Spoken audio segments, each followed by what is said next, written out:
Hi there! Thank you so much for joining me today. This is Julie DiMatteo from thepaperpixie.com. I'm an independent Stampin' Up! Demonstrator in the US. And in this video tutorial, I've got a really great mini card gift box.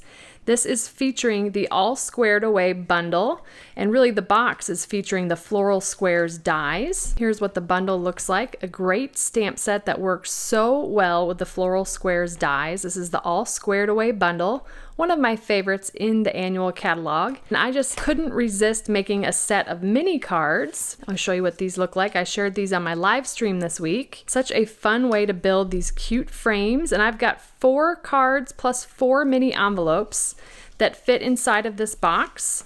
If you don't have dimensionals or not quite as many layers, you can obviously fit more in here. The width of this box is actually 3/4 of an inch, and closed it measures 3 1/4 by 3 1/4 by 3/4 inches. Really, really cute box. I love that diagonal opening there, and I can't wait to show you how to make it. We're gonna start with 2 pieces of Poppy Parade cardstock, and both of these measure 7 1/4 by 7 1/4, and the score lines are gonna be the same for both. So we're gonna start with score lines at 3 1/4,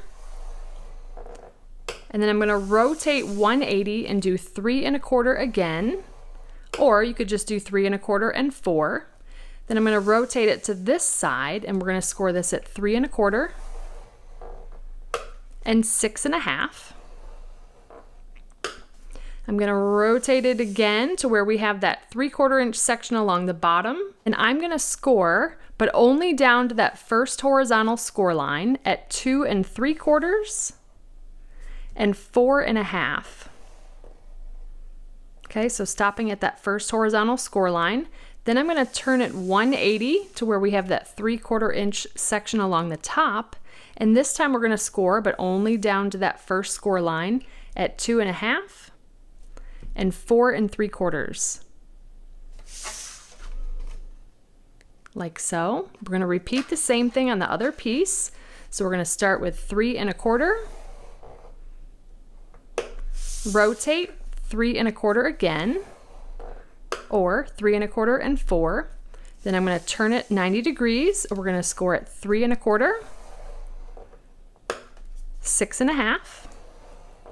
I'm going to turn it 90 degrees clockwise again, and we're going to score at 2 3/4, stop at that first horizontal score line, and 4 1/2, stopping at that first horizontal score line. Rotate 180, and we're going to do 2 1/2, stop at the score line, and 4 3/4. Next, I'm going to fold and burnish on all the score lines that go all the way across the paper. Don't worry about those short score lines yet. I'm going to bring in the first of 2 templates. We're going to cut these mostly the same with a minor exception, so when we get to cutting the second piece, I'll let you know the slight difference. But this is what our piece is going to end up, the first one that we do. So I'm going to bring out one of the pieces, and I like to cut these diagonal cuts first. The easiest way to do that is to use a paper trimmer, and we did those little 3/4 inch score lines here. I'm going to turn my cardstock this way. If you remember, we were scoring along this side at 2 1/2 and 4 3/4, stopping at the horizontal score line. That was intended so that we could first create tabs, but also a stopping point for this diagonal cut. So what I like to do is line up on the paper trimmer. We're cutting from this score line on the diagonal, stopping at that short score line and where that stops. So I'm gonna come in, I like to line this up right in the cutting groove here. And then what's nice about the paper trimmer is we can see exactly where we're gonna cut, because it's gonna be right in this cutting channel. So I just make sure that that bottom one is lined up, and then if we need to, we can slide that top one. I'm actually gonna lift this up and start from here, and we're gonna cut but stop at this score line here. So let me show you what that looks like. We just cut this piece here. So from the score line diagonally down to that score line, that short score line that we made right there. We're going to do the same thing on the opposite side. So I like to start with where I want the cut to start, and then I can kind of pivot the cardstock.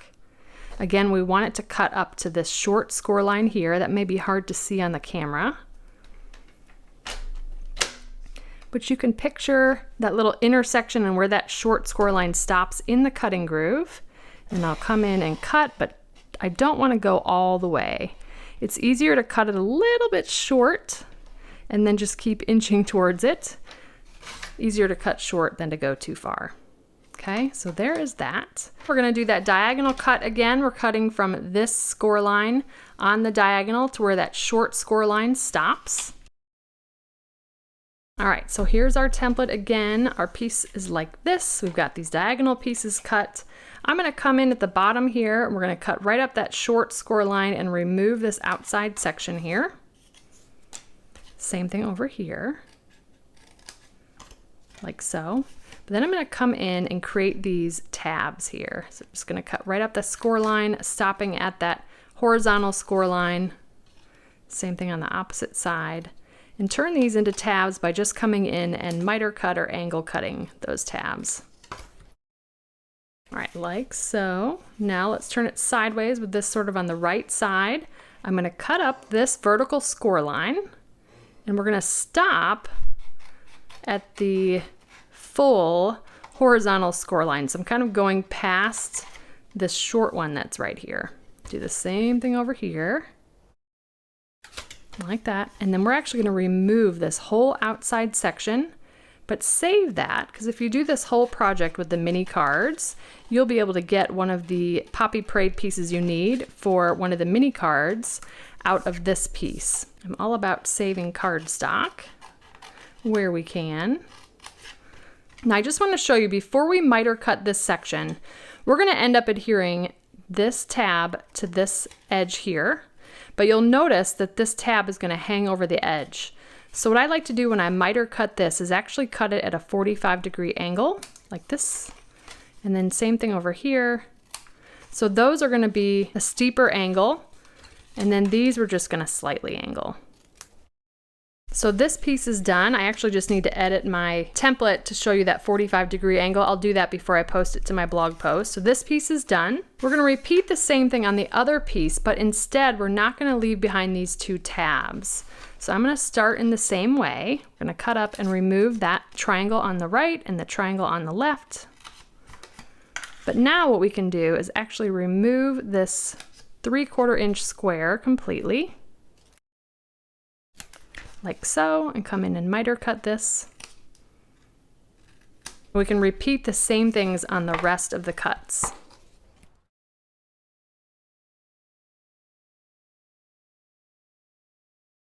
Now again, we did that deeper miter cut here at the top.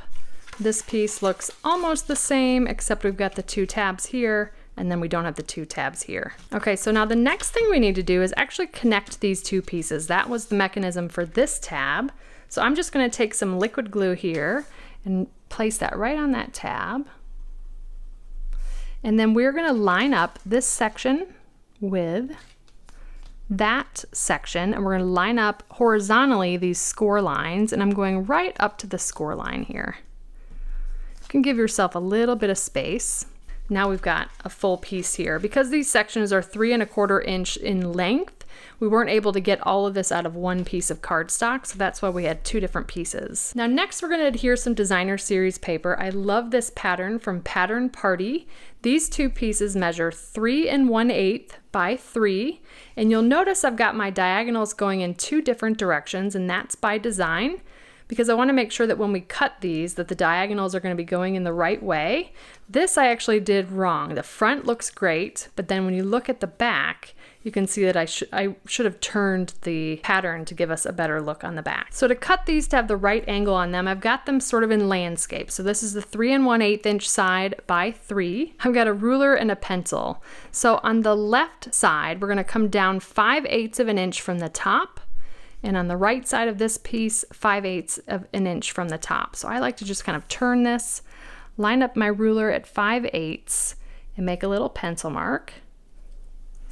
So again, that was 5/8 of an inch down from the left top. And then this will be 5/8 of an inch down from the top right,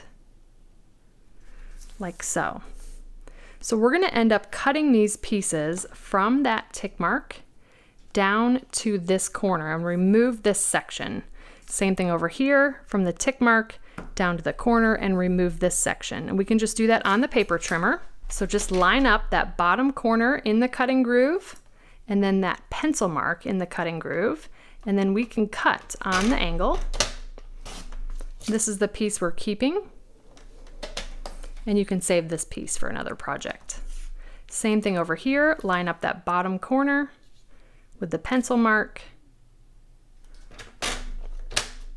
cut, save that for later, and this is the piece we're going to keep. Using those measurements gives you the perfect angle, and I just want to show you how this is going to go together. It's going to sort of go like so. Whoops, it's going to go kind of like this, right? So the piece that has those tabs, we're not adhering the pattern paper to that. We're going to adhere it to these two pieces. So that's why you kind of want to dry fit it so you know which ones you're putting on. If you had any pencil marks left over, just go ahead and come in and erase them.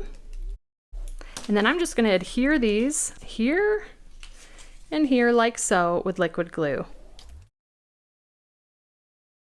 All right, now next let's bring in some tear and tape. I'm going to run tear and tape along these skinnier sections like so, and then we can just come in with the take your pick tool and remove that backing. If you've got any tear and tape hanging over the edge, just fold it back on itself. And now we can start to put this together. So we're going to line up this score line with this cut edge.